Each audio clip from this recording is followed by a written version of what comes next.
C'est un lieu chargé d'histoire, un lieu universitaire qui a ce petit supplément d'âme. En milieu de semaine, le prince Albert II a répondu à l'invitation du recteur de l'Académie de Paris et chancelier des universités de Paris.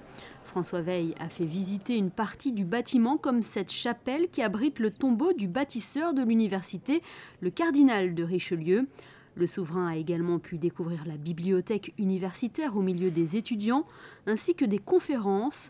La Sorbonne, c'est aussi des rencontres inattendues comme celle-ci avec Robert Badinter, l'ancien ministre français de la Justice.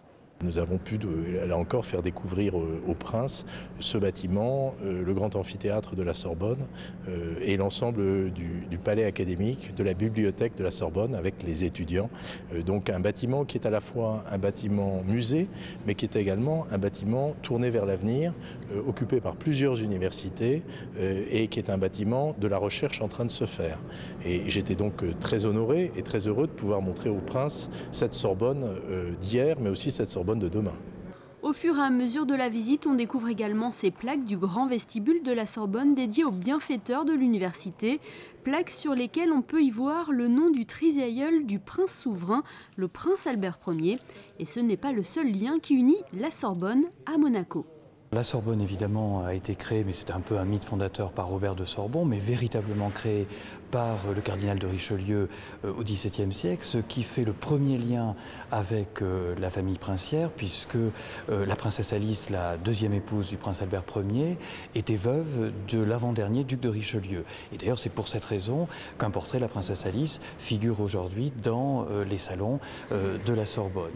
Le deuxième lien, et toujours autour du prince Albert Ier, c'est que le prince Albert Ier a été un des bienfaiteurs de la Sorbonne au début du XXe siècle, quand la Sorbonne, très vite à l'étroit dans ses murs de la Troisième République, a dû être agrandie, et le prince Albert Ier a offert à la Sorbonne des terrains où il a construit l'Institut océanographique, Fondation Albert Ier que l'on connaît, et sur ce terrain ont pu être fondés d'autres instituts appartenant à la Sorbonne, notamment l'Institut de géographie, l'Institut du radium.